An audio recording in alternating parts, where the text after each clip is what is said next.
Números capítulo 6, que es donde estamos reanudando a partir de este martes, a partir de hoy. Números capítulo 6.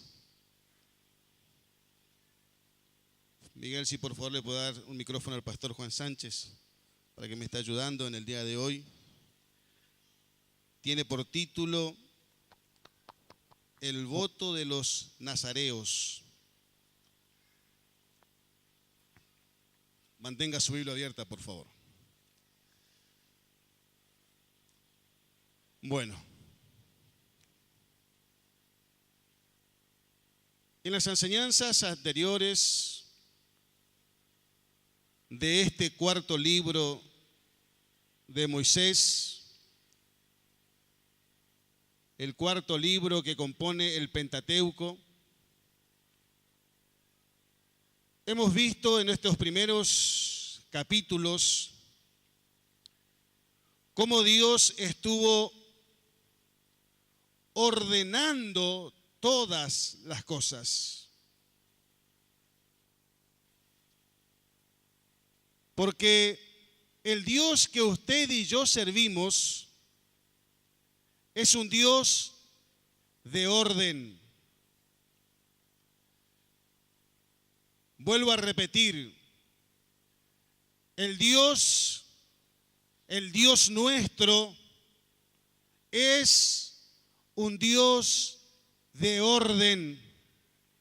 Y tanto en el Antiguo Testamento como en el Nuevo Testamento lo vemos permanentemente ordenando al pueblo de Israel u ordenando a la poderosa iglesia primitiva.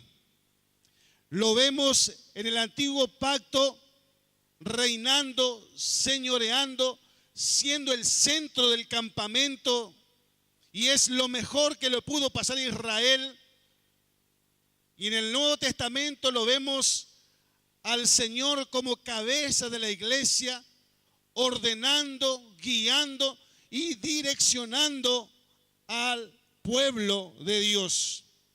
Dios en el Antiguo Testamento, como en el Nuevo Testamento, como en el tiempo de hoy, Dios quiere guiar, direccionar y ordenar a la iglesia del Señor. Y por eso es que nosotros en estos primeros capítulos hemos visto al Señor ordenando al pueblo de Dios. Antes de salir del monte Sinaí, y antes de continuar con su marcha rumbo a la tierra prometida, antes de ir al cumplimiento de las promesas, antes de ir al cumplimiento de los proyectos divinos, Dios hizo un alto prudencial de tiempo en el monte Sinaí para que antes de seguir avanzando, Dios ordenó a su pueblo allí en el monte. ¿Cómo? Ordenando al pueblo, poniendo a cada uno responsabilidades específicas, poniendo a cada uno servicios puntuales, servicios específicos, para que antes de continuar con la marcha, cada uno sepa lo que tenía que hacer, y para que lo haga como para el Señor, y lo haga con eficacia, y lo haga de una buena manera. Vuelvo a repetir porque es importante para que usted y yo otra vez nos volvamos a poner y nos pongamos parados en la situación. El éxito del predicador es cuando sus oyentes logran meterse en el paisaje, logran meterse en la geografía, logran meterse en la historia y en este caso logran caminar junto al pueblo de Israel. Vuelvo a repetir, Dios está ordenando antes de continuar con la marcha, antes de seguir rumbo a la tierra prometida. Dios hizo un alto para ordenar al pueblo de Dios. Hemos visto a Dios ordenando cómo iría al tabernáculo de reunión, dónde irían las familias de los levitas, en qué dirección, dónde irían las 3 tribus que irían alrededor del tabernáculo de reunión, cuál es el trabajo específico que realizaría cada uno. Dios ordenó la ubicación donde estarían, la ubicación donde acamparían, la ubicación cómo marcharían, y Dios también estableció en estos primeros capítulos qué tarea tenía que realizar cada uno específicamente. ¿Me sigue hasta ahí? Ahora en este capítulo 6, ya que estamos metidos en el tema, Dios sigue ordenando y ahora habla en este caso acerca de el voto de los nazareos. Vamos a ver qué significa o en qué consistía el voto voluntario que hacían las personas, el voto de los nazareos.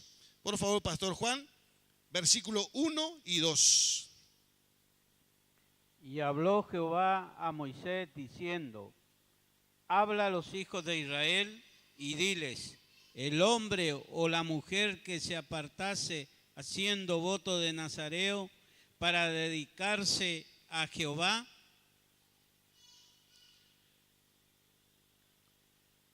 dice la Biblia, el hombre o mujer que se apartare. Apartarse viene de la palabra hebrea nazir con z, nazir, que significa separar. ¿Qué era un nazareo? Era una persona totalmente separada y dedicada al servicio de Dios. Vuelvo a repetir, ¿qué era el nazareo? Cuando usted lee en la palabra, ¿qué eran los nazareos?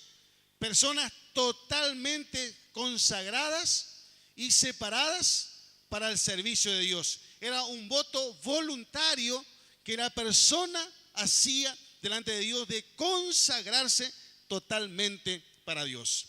Versículo 3 a 8 nos indica en qué consistía ese voto. Versículo 3 al 8, por favor. Y vaya leyendo usted para que vaya interpretando la palabra de Dios.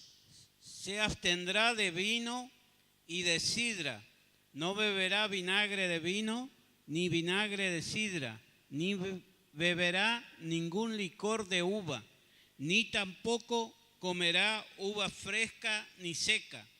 Todo el tiempo de su nazareato, de todo lo que se hace de la vid, desde los granillos hasta el ollejo, no comerá.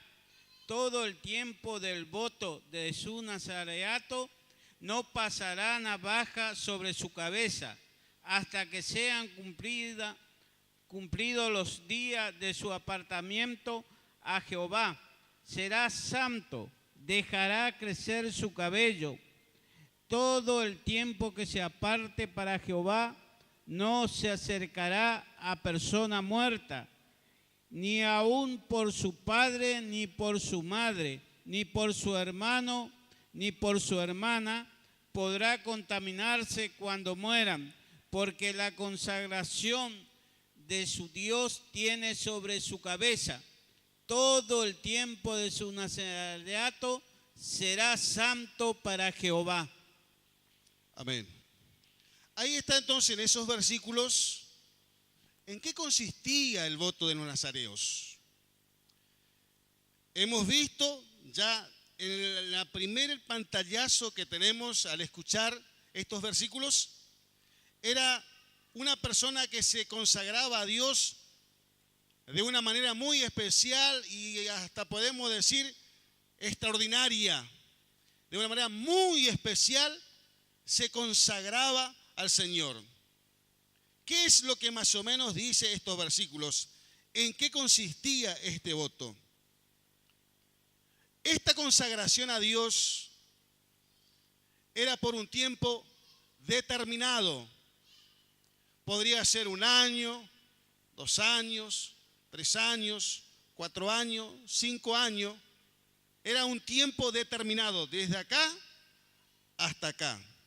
Probablemente considero nunca el voto sería menor de 1 año, porque más o menos es el tiempo en que demora crecer el cabello. ¿Sí? Repito, no era un voto de por vida, especialmente, sino era un voto por un tiempo determinado donde la persona voluntariamente se consagraba totalmente para el Señor. En ese lapso de tiempo, ¿qué sucedía? en ese lapso de tiempo el nazareo no podía beber vino, ni ninguna bebida embriagante, ni tampoco podía comer uvas frescas, ni tampoco podía comer uvas secas, ni nada que tenga que ver con la vid.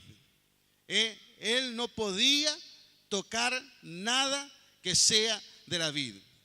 Durante ese tiempo, en el texto que hemos leído, que leyó el pastor Juan Sánchez, también nos dice que durante todo el tiempo que duraba la consagración, no podía cortarse el cabello. Durante todo ese tiempo debía dejarse crecer el cabello, sea hombre, sea mujer. ¿Por qué? Porque el cabello largo, su larga cabellera, era señal o símbolo de su entera consagración a Dios. Es más, también está escrito en la Biblia que al finalizar el periodo de su voto, se cortaba el cabello y era ofrecido ese cabello en sacrificio vivo delante de Dios. Repito, ¿por qué no se cortaba el cabello? Porque era el símbolo de su entera consagración. Al finalizar una de las ceremonias que tenía que hacer era cortarse el cabello y esa larga cabellera debía ser ofrecida al Señor en sacrificio. Otra de las cosas que tenía que hacer el nazareo, para que usted tenga una idea más o menos de qué se trata este voto del nazareo, es que no tenía que tener contacto con ningún muerto. Ya hemos visto en el libro de Levítico que la persona que tomaba contacto con un muerto se tornaba automáticamente inmunda, y un nazareo consagrado a Dios no podía tornarse inmundo al tomar contacto con los muertos. Es más, por eso digo, hasta era extraordinaria, porque ni siquiera podía tomar contacto con el cuerpo muerto de ni siquiera sus familiares más cercanos. No podía ni asomarse, ni acercarse para ver el cuerpo muerto de su familiar, por más cercano que sea, porque estaba en el periodo de entera consagración al Señor. Por supuesto, todos los días que dure su nazareato será santo, apartado, consagrado para el Señor. Por supuesto, otra de las cosas que tenía que hacer el nazareo era participar de todas las ceremonias establecidas por Dios. Tenía que participar de todos los cultos, tenía que participar de todos los servicios religiosos establecidos para que el pueblo adore al Señor. Donde había un culto de adoración al Señor, donde había una fiesta, una celebración espiritual en el pueblo de Israel, allí debía estar presente el nazareo, que estaba totalmente consagrado para Dios. Si queremos mencionar a alguna persona que fue consagrado como nazareo, podemos irnos hasta Jueces capítulo 13, donde nos habla de Sansón. Sansón, por ejemplo, fue nazareo desde su nacimiento. ¿Por qué? Por orden del ángel de Jehová, que se presentó delante de su mamá y le dijo que el niño que estaba en su vientre sería nazareo y santo para el Señor. Entonces, uno de los ejemplos de nazareo es Sansón, que fue nazareo por voluntad de Dios, desde su nacimiento. Por eso es que el secreto de su fuerza, ¿dónde estaba? En su cabellera. Cuando le cortaron la cabellera, las fuerzas de Sansón desaparecieron. Ahí estaba el secreto de su fuerza. Por la duda nomás le digo que a Jesús lo llamaban Jesús Nazareno, pero no viene de acá, Nazareno, para que usted diferencie, le decían Nazareno porque se crió en Nazaret, en la ciudad de Nazaret, en la provincia de Galilea. Por eso le decían Jesús de Nazaret, o Jesús Nazareno, porque era de esa ciudad donde él se crió. No tiene nada que ver, por la duda le digo, con el nazareato, que aquí está hablando en número 6. Podemos agregar algo al tema del día de hoy. En número 6, donde estamos tratando, dice que el que hacía voto de nazareo no podía cortarse el cabello. ¿Sí? No podía cortarse el cabello. Sin embargo, vemos en 1 Corintios 11:14, donde el apóstol Pablo escribe diciendo que al varón le es deshonroso dejarse crecer el cabello. Por un lado, número 6, dice que la persona que hacía voto no podía cortarse el cabello. Pero el apóstol Pablo está hablando diciendo que al hombre le es deshonroso dejarse crecer el cabello. Entonces, ¿cuál de los dos está mintiendo? ¿Cuál de los dos está errado? ¿Cuál de los dos está equivocado? ¿Cuál de los dos está desenfocado de la óptica de Dios? ¿Qué opina usted?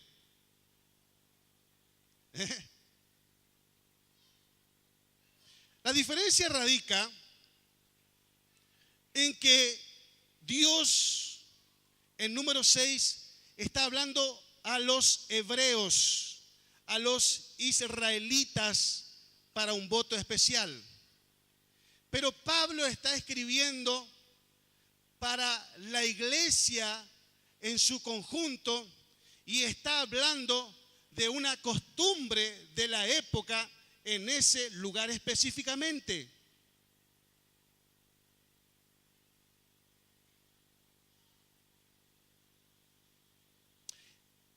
Podemos ir un poquito más. Incluso el mismo apóstol Pablo habla que a la mujer le es honroso dejarse crecer el cabello.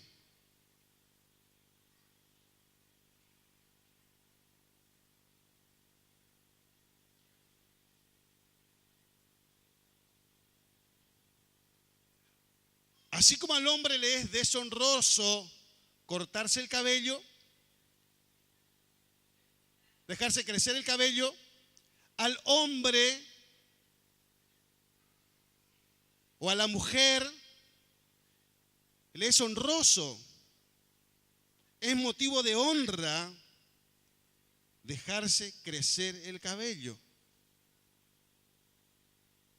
El apóstol Pablo está tratando un tema contestando a cartas que le enviaban de la iglesia de Corinto.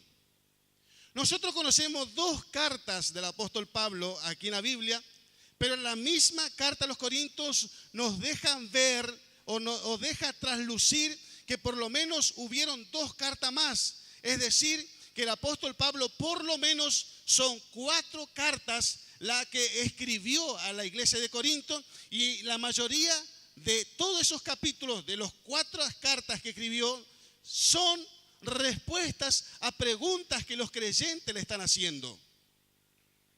Y era un tema de disputa, el tema del cabello en el hombre y en la mujer. Por eso aquí está hablando sobre la mujer que le es honroso dejarse crecer el cabello. ¿Por qué habla el apóstol Pablo esto? Porque en aquel entonces, en aquel lugar, específicamente en aquel tiempo, en aquel lugar, a las mujeres prostitutas se le cortaba el cabello. ¿Se lo cortaba para qué? Para que cuando salga afuera sea avergonzada, sufra como castigo su propia vergüenza.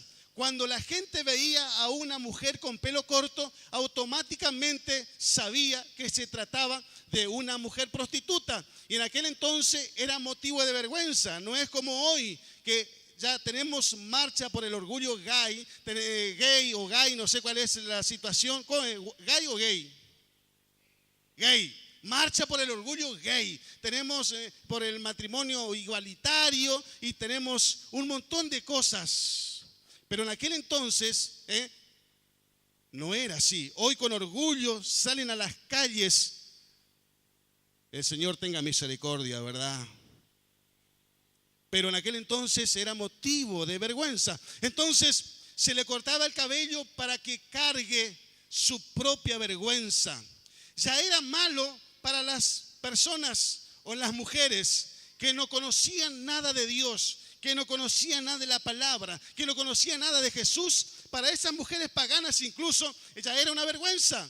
Por lo tanto, el apóstol Pablo dice, también la iglesia, si para el pagano es una vergüenza, la iglesia también, por supuesto, le es honroso de esta manera a la mujer dejarse crecer el cabello. Era parte de la cultura de aquel entonces. Hoy nosotros tenemos mujeres prostitutas con cabello corto, pero también tenemos mujeres prostitutas con cabellos largos. Tenemos homosexuales con cabellos cortos, pero también tenemos homosexuales con cabellos largos. No es parte de nuestra cultura en el día de hoy. No obstante, quien habla, este pastor, está a favor de mantener en la iglesia del Señor todavía las buenas costumbres para que la iglesia no se corrompa y siga caminando dentro de la palabra de Dios, en los preceptos de Dios, agradando a Dios, manteniendo las buenas costumbres dentro del pueblo de Dios. Amén. Vamos un poquito más avanzando a la palabra de Dios. Del versículo 9 al 12, que enseguida va a leer el pastor Juan, habla acerca de cómo debía purificarse el nazareo en caso de contaminarse involuntariamente o accidentalmente, porque podía pasar que el nazareo, por más santo, por más consagrado, puede ser que se distrajo, tocó sin querer un muerto o hizo algo. ¿Qué tenía que hacer? Tenía que pasar por un proceso de purificación. Dios siempre dando alternativas para el que se equivoca, para el que falla, sea queriendo o sin querer, sea voluntaria o involuntario, sea sabiendo o no sabiendo. Nosotros desde Levítico y demás, desde Éxodo, hemos visto a Dios dar alternativas siempre para que la gente pueda estar a cuenta con Dios. Dios es un Dios de misericordia, también es un Dios justo, pero sobre todas las cosas nuevas son su misericordia cada mañana. Y lo que Él siempre, nosotros hemos visto en estos libros, es a Dios dando siempre oportunidades, Dios siempre dando alternativas para que la persona pueda arrepentirse y pueda restaurarse, pueda sanarse y pueda volver a estar a cuenta con Dios. Aleluyas. Gracias a Dios que Dios no es como nosotros, porque si Dios fuese como yo, no lo voy a apuntar a usted, si Dios fuese como yo, usted ni yo no estaríamos más acá hace rato. Porque nosotros somos de condenar, somos de apuntar, somos de matar, pero nuestro Dios, gracias a Dios, no es como nosotros. Nuestro Dios es un Dios amplio en perdonar, un Dios que hace misericordia, un Dios que da oportunidades. Y nosotros acá vemos también, y antes también lo vimos, el sacerdote tenía oportunidad de estar a cuenta con Dios si se equivocaba. El sumo sacerdote tenía posibilidad de rehacerse y de levantarse y de encontrar el perdón delante de Dios. Un príncipe, una persona común, una persona pobre, una persona rica, también la Biblia analiza y da oportunidades, porque Dios no hace excepción de personas. Dios, así como está interesado en el sumo sacerdote, en el príncipe, en el rico y en el pobre, Dios está interesado en todo, y a todos Dios le da oportunidad de estar a cuenta con Él. Aleluyas. En este caso, también el nazareo podía equivocarse, chamigo. Si era hombre, era mujer, podía equivocarse, podía hacer algo indebido. Pero Dios, en su infinita gracia, en su infinita misericordia, está dando una alternativa para que ese nazareo que tuvo esa buena predisposición, tuvo esa buena voluntad, tenga la posibilidad de purificarse delante de su Dios. Eso es lo que dice aquí. Y lea por favor, Pastor Juan, versículo 9 al 12. Si alguno muriera súbitamente junto a él, su cabeza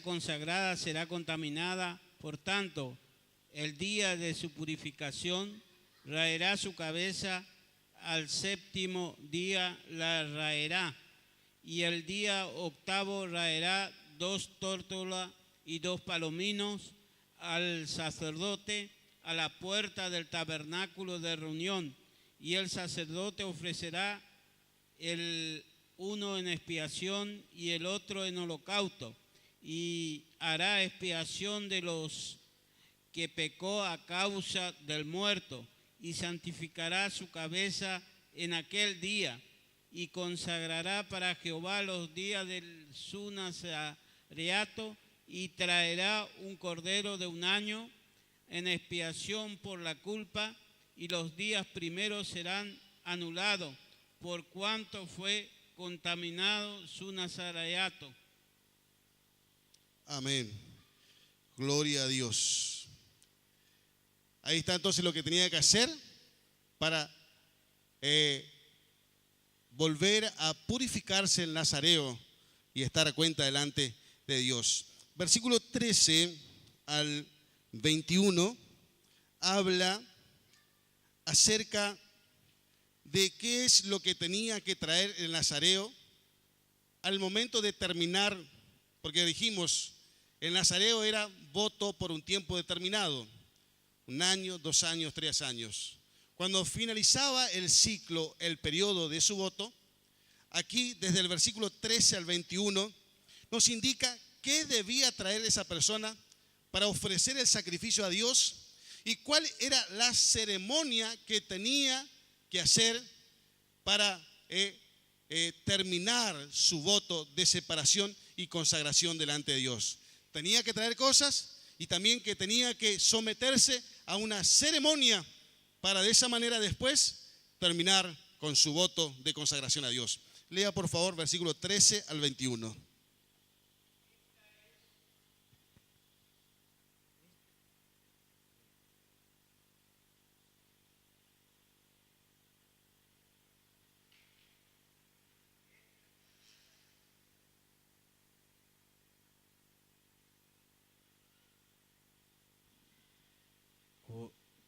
Esta es pues la ley del nazareo: el día que se cumpliere el tiempo de su nazareato, vendrá a la puerta del tabernáculo de reunión y ofrecerá su ofrenda a Jehová, un cordero de 1 año sin tacha en holocausto, y un cordero de 1 año sin defecto en expiación, y un cordero sin defecto por ofrenda de paz.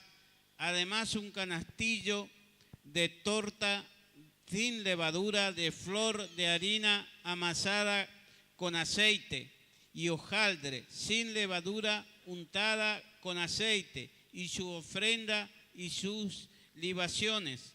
Y el sacerdote lo ofrecerá delante de Jehová, y hará su expiación y su holocausto, y ofrecerá el carnero en ofrenda de paz a Jehová con el canastillo de los panes sin levadura. Ofrecerá asimismo el sacerdote una ofrenda y sus libaciones. Entonces el nazareo raerá a la puerta del tabernáculo de reunión su cabeza consagrada, y tomará los cabellos de su cabeza consagrada y lo pondrá sobre el fuego que está debajo de la ofrenda de paz. Después tomará el sacerdote la espadilla cocida del carnero, una torta sin levadura del canastillo y una hojaldre sin levadura, y las pondrá sobre las manos del nazareo después que fuere raída su cabeza, y el sacerdote mecerá aquello como ofrenda mecida delante de Jehová, lo cual será cosa santa. Además del pecho mecido y de la espadilla separada, después el nazareno podrá beber vino. Esta es la ley del nazareno que hiciere voto de su ofrenda a Jehová por su nazareato, además de lo que sus recursos le permitieren, según el voto que hiciere, así será conforme a la ley de su nazareato. Estamos con un problema con esa palabra, nazareato. Ahí está entonces en esos versículos. ¿Qué es lo que tenía que hacer el nazareo al momento de finalizar su periodo de consagración al Señor?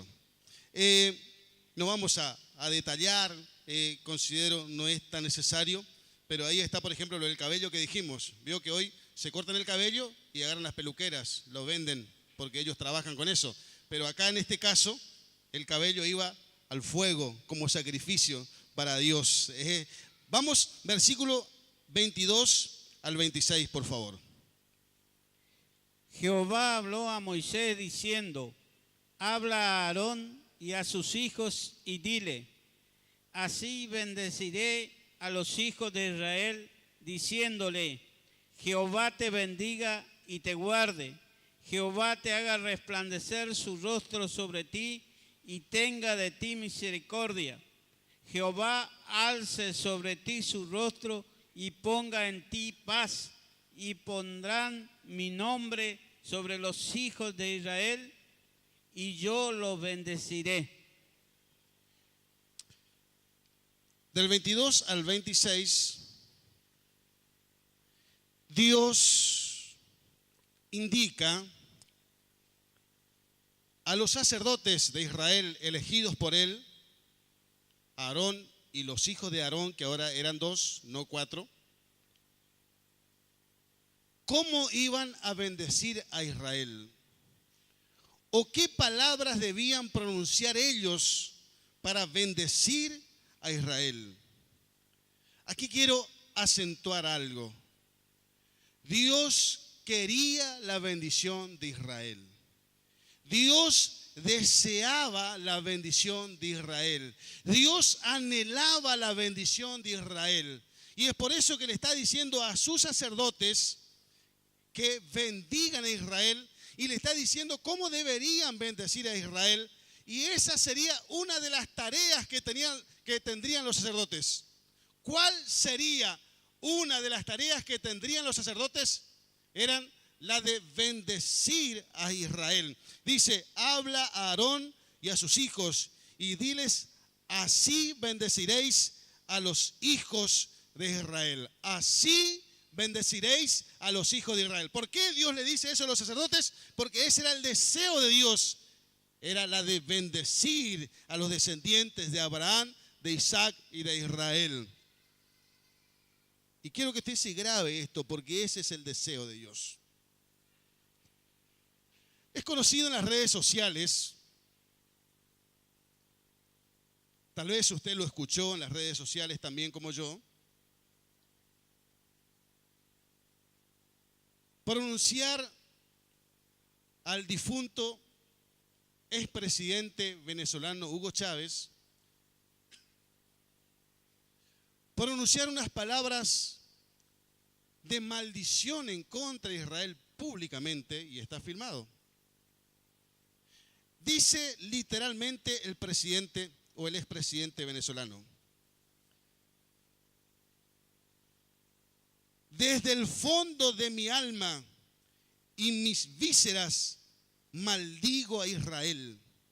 Maldito seas, Israel. Maldito seas, Israel.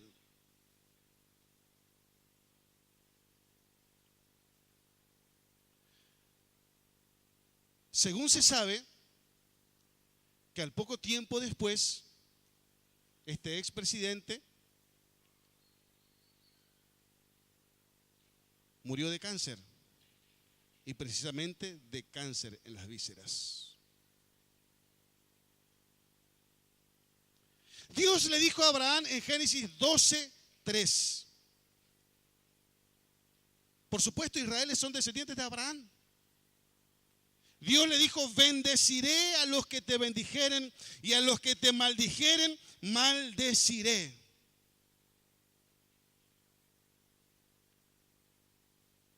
Dios desea la bendición de Israel y Dios quiere que la gente bendiga a Israel. Por eso Dios ordenó a los sacerdotes, así ustedes van a pronunciar estas palabras y de esa manera ustedes van a pronunciar palabras de bendición a favor de mi pueblo. Recuerden, sacerdotes, que ustedes están ahí porque yo les puse en ese lugar. Ustedes son mis siervos, ustedes son mis sacerdotes. Yo lo establecí y ustedes van a tener que pronunciar palabras de bendición para con mi pueblo Israel. ¿Cuáles son las palabras de bendición que tendrían que pronunciar? Primero, Jehová te bendiga, Israel. Jehová te guarde. Dios quería bendecir a Israel y Dios quería guardar a Israel. Dios sabía que Israel estaría rodeado de enemigos feroces, pero Dios quería bendecirlos y quería guardarlos, ser su protector, su socorro, su escudo. Dice más, Jehová haga resplandecer su rostro sobre ti. Dios le está diciendo, repito, ¿cómo ellos debían bendecir? Jehová haga resplandecer su rostro sobre ti, Israel. O sea, que alumbres con la luz divina, que tengas el reflejo de Dios, la luz divina, la luz del Señor, la gloria del Señor, se refleje en ti, Israel. Sigue más, tenga de ti misericordia, el alcance de la gracia, porque sabía Dios que Israel eran hombres, podían pecar, podían fallar, podían equivocarse.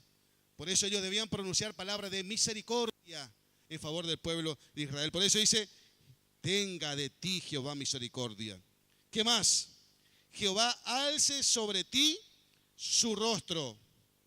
Este es el rostro de Israel. Póngale este Israel. Y dice, mi mano es el rostro de Dios. Jehová alce sobre ti su rostro. Que las naciones vecinas, sus enemigos, no lo vean a Israel, sino que vean el rostro de Dios en favor de Israel. Por eso dice, Jehová alce sobre ti su rostro. Que la gente le vea, antes que a ellos, le vea a Jehová, su Dios. Por eso es que nosotros en varios pasajes del Antiguo Testamento podemos ver a sus adversarios diciendo, huyamos delante de Jehová, porque Dios pelea por Israel. Los enemigos incluso reconocieron que sobre Israel estaba Dios. Y antes de ver a Israel, le vieron a Dios. Antes de reconocer a Israel, le reconocieron a Dios. Jehová pelea por ellos, huyamos. Eso es, Jehová alce sobre ti su rostro. Y continúa diciendo, y ponga en ti paz. Ponga en ti paz. Algunos escritos dicen, y ponga en ti prosperidad. Y ponga en ti prosperidad. Es más, la palabra shalom, que significa paz, también implica prosperidad. Es parte de la bendición de Dios. Dios quería bendecir y quería prosperar a Israel. El Dios de la gloria deseaba la prosperidad. Escuche esto.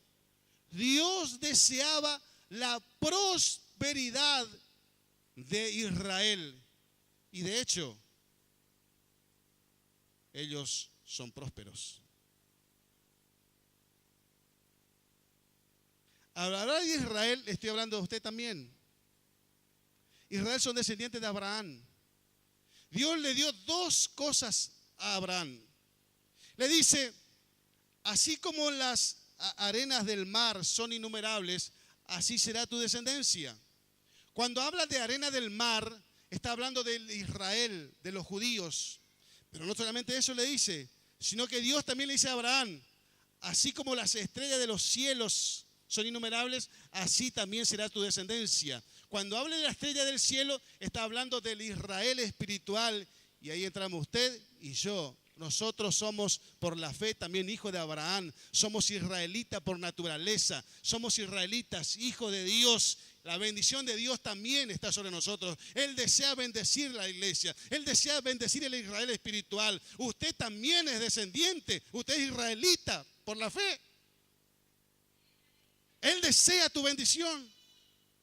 Él desea tu prosperidad. Usted va a ver los israelitas ser prósperos. Si usted conoce judíos, lo más probable es que ese judío sea próspero.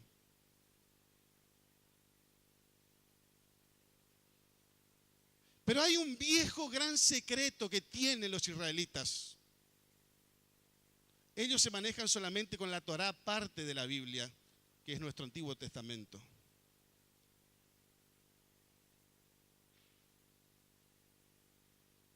El tema de los israelitas es que tanto los que están en Israel como los que están diseminados o distribuidos o desparramados, no sé cuál sería el término más correcto, porque están en todas las naciones, donde quiera que estén, ellos mandan fielmente sus diezmos a Israel. Por eso Israel es una nación próspera.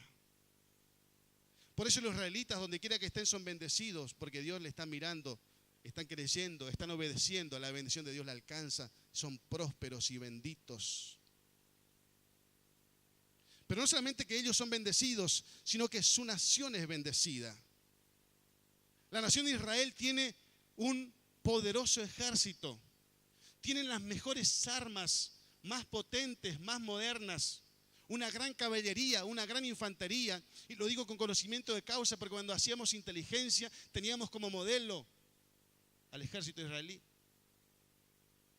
Yo no podía creer que dentro del ejército argentino se hablara mucho y se hablara de Israel. Y cuando hacíamos inteligencia, no podíamos evitar hablar de Israel.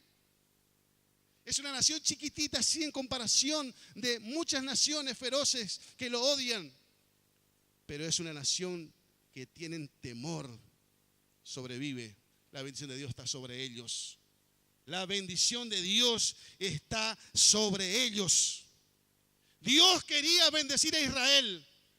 Repito, usted es Israel y Dios quiere bendecirle.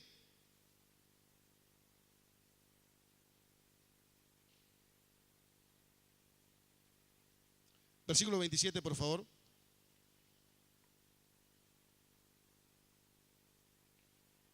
Y pondrán mi nombre sobre los hijos de Israel, y yo los bendeciré. La versión internacional es un poco más clara y dice así: así invocarán mi nombre sobre los israelitas para que yo los bendiga. Fíjese lo que Dios le dice a los sacerdotes de Israel.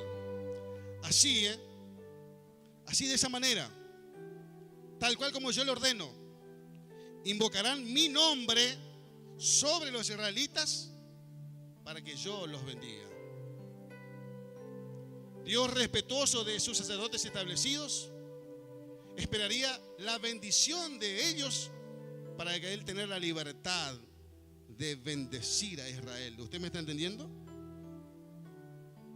Cuando ellos bendigan, entonces Dios abrirá sus manos, bendecirá a Israel. Pero aquí hay algo importante. Cuando ellos bendecían a Israel, los sacerdotes también eran parte. La bendición de Dios también era sobre ellos. Al bendecir a ellos, se bendecían a sí mismos.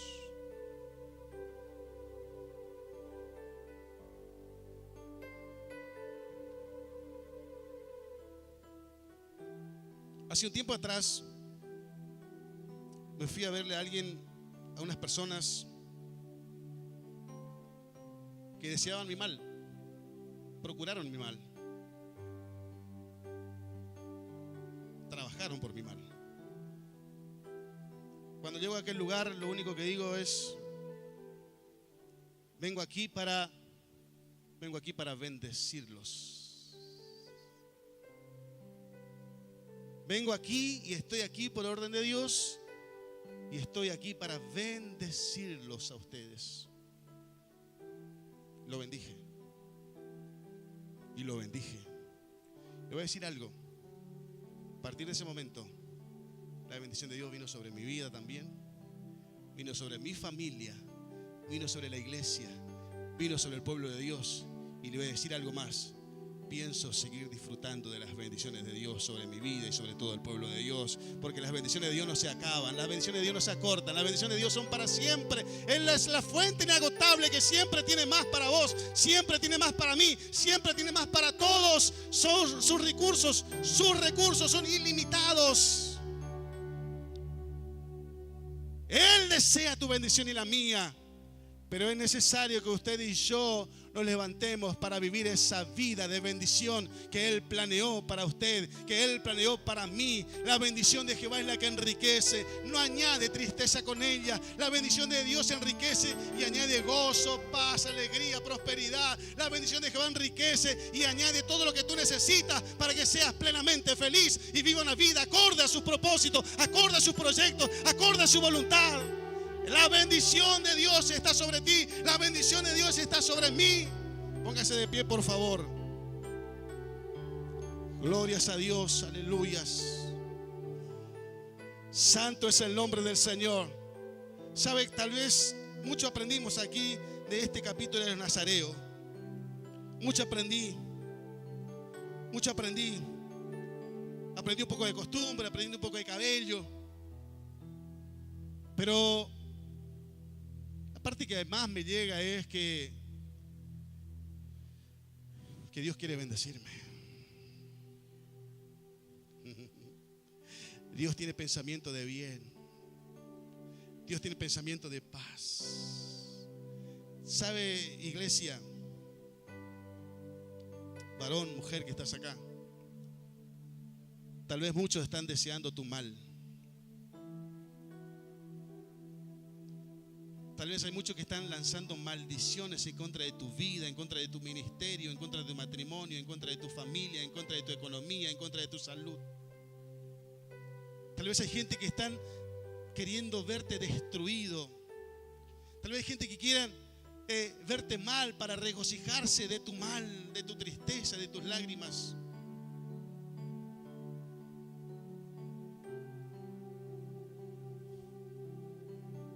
Pero hay un Dios que desea tu bendición, que desea tu alegría, que desea tu prosperidad y que desea que todo te vaya bien. Desea que seas próspero en todas las cosas. Usted, igual que yo, se habrá encontrado con personas que te maldijeron. Se habrá encontrado con personas que decían tu mal porque estamos en un mundo de maldad. En el trabajo, en la escuela, en la universidad. Encontraste seguramente con personas que quieren pisotearte. Personas que te trataron como basura, que te maltrataron. Personas que no te dejaron crecer laboralmente.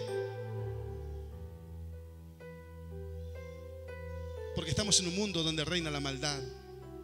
El gobernador de las tinieblas es Satanás, nuestro adversario. Pero glorias a Dios. Y doy aleluyas y más aleluyas, porque hay un Dios que desea mi bendición, que me quiere ver bien, que me quiere ver feliz, que me quiere ver pleno, que me quiere ver grato. ¡Aleluya! Cierra sus ojos, por favor. Y yo quiero bendecirte hoy, porque Dios me llamó para bendecir, no para maldecir. La Biblia dice, ¿sabe? Bendiciendo te bendeciré.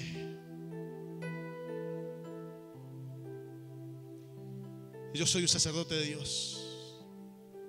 Tú eres un sacerdote de Dios. Papá, tú eres un sacerdote de la casa. Bendiga a tu hijo. Bendecí tu hija. Pronuncia palabra de bendición sobre él.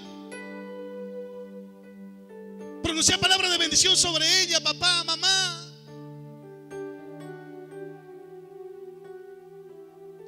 Bendecí tus hijos. Bendecí tus nietos. Bendecí tus descendientes, tus generaciones. No pronuncies palabras de maldición. No los ates a maldiciones. Tienes autoridad de parte de Dios. Y yo quiero invitarte, papá, mamá, que hoy, como sacerdote de Dios, pronuncies palabra de bendición sobre tu generación, sobre tus hijos. Bendecilo. Que Dios te bendiga, hijo, con paz. Que Dios te bendiga con salud. Que Dios te bendiga con prosperidad. Que Dios te guarde. Que Dios te auxilie. Que Dios te socorra. Que Dios pelee por ti. Que tu luz, la luz de Cristo, brille y resplandezca sobre ti. Era sura marama sara marama kia saja la maquías.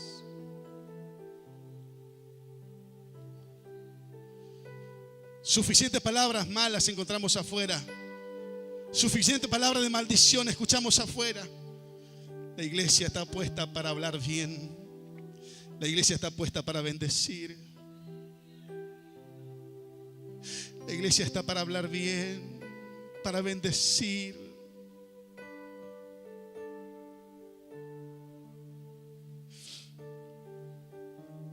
Veo gran cantidad de líderes acá hoy. Bendigan su departamento. Bendigan los niños. Bendigan esos preadolescentes.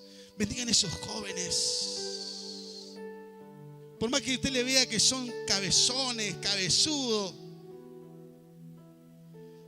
bendiga, yo veo en ti un profeta de Dios. Yo veo que serás un siervo de Dios. Yo veo que serás un adorador de su nombre. Yo veo en ti un pastor. Yo veo en ti un cantante. Yo veo en ti un predicador. Yo veo en ti que serás de bendición para las naciones. Veo que serás de bendición. Eso es el deseo de Dios. Y ese es tu deseo. Tu deseo debe estar enfocado con el deseo de Dios. Tus proyectos deben estar enfocados conforme al proyecto de Dios. Yo te veo bendecido, hijo.